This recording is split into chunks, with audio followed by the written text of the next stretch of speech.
Everybody, today we are in the wonderful country of Thailand, and we are going to be heading from my house in Bangkok down to my friend's house in Ratchaburi province, and we are going to take these coconuts and turn them into this delicious coconut curry. So first thing we got to do is make some coconut milk.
Okay, we got our coconut milk and we are back in the kitchen, and I am going to cut up my broccoli, which is the main ingredient for this dish, and just cut them up in whatever you think is a bite-sized piece, not too small or they get mushy. And same with the kale, I just got a whole bunch here and I'm just gonna cut it across a few times and then a couple lengthwise, and whatever you think is bite-sized is good for you. And then I'm going to take my garlic, and I like to just chop off the top part and then smash it, and the skin comes right off. And I got 5 cloves of garlic for this recipe. I'm going to chop them up super fine because I want those flavors to cook out into the coconut juice. And then I'm going to get my ginger. I don't know how you like to peel your ginger. People tend to argue about it, but I think the best thing to do is just get a spoon and just scrape off that skin. It's easy, it's simple, there's no waste at all. So that's the way I do it. Do it however you like. And oops, I missed a piece there. I'll scrape that off and then just get these pieces out of the way. And then get out your knuckle grinder here and just grate this up until you get, I think it says a teaspoon or a teaspoon and a half. I like to just do a nub and go down as far as I can without taking any skin. And then I'll get my onion, cut off the top part, cut it in half, peel it, and then I don't dice the onions for this recipe. I like to have some long stringy pieces of onion because it just sort of adds a bit of texture that I really like. But you can cut them up however you want.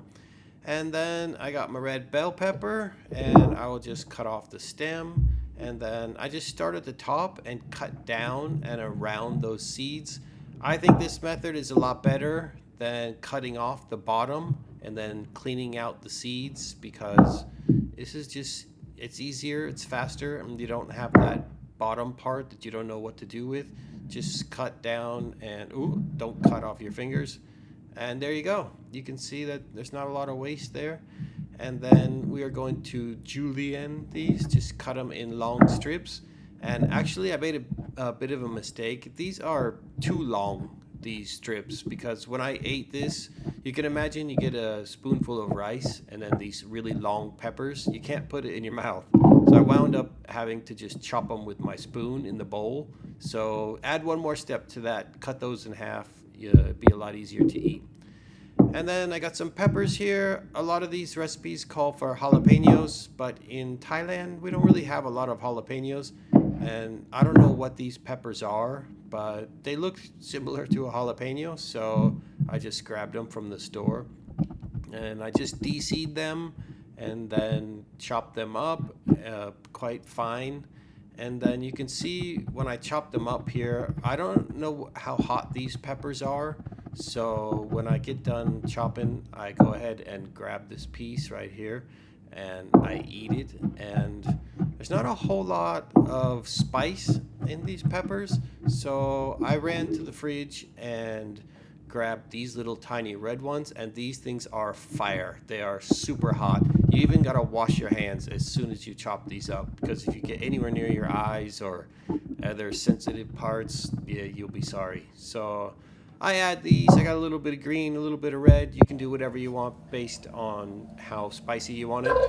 And then that's it. The prep is ready, and we are just gonna start cooking. Throw the onions in the pan, throw some garlic in the pan, throw the chilies in the pan, throw the ginger in the pan, and that's it. I don't put any oil in here. You don't have to. It's another thing people like to argue about. It's totally unnecessary.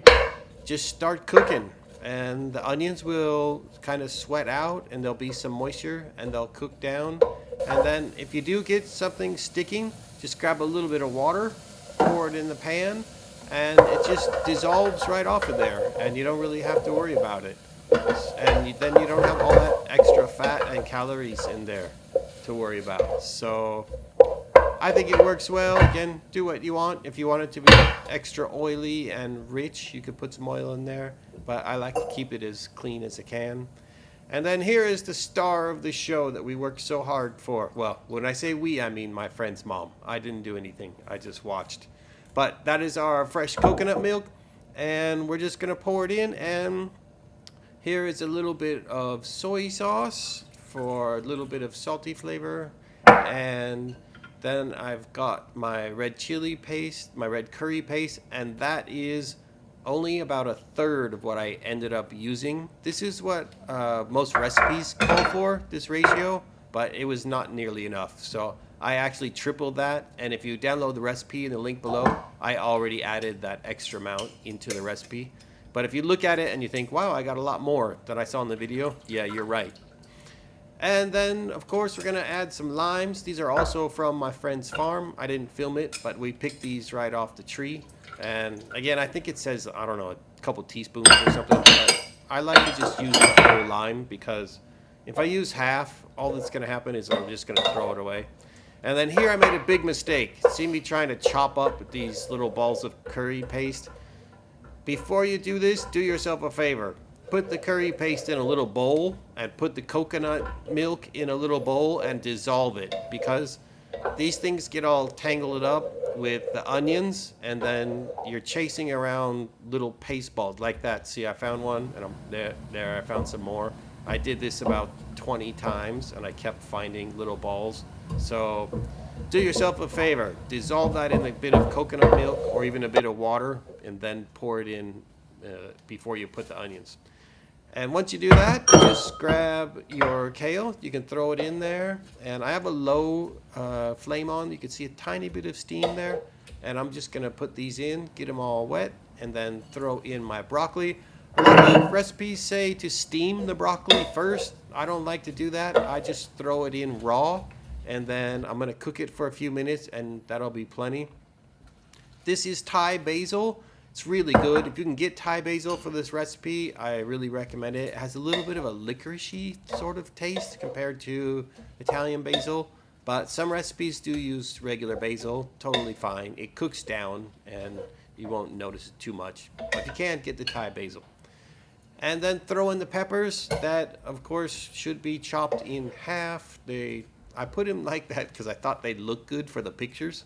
And they do. The red really looks nice against the green, but it wasn't very good to eat. And then I use another pan for a lid. I don't know why. I just did.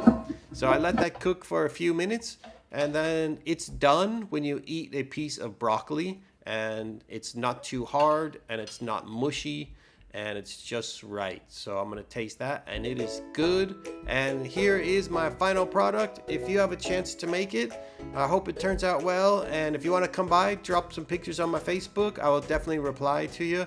If you want to see more videos like this, hit subscribe. And if you can, go visit Ratchaburi Province, Thailand. Good morning, time to go.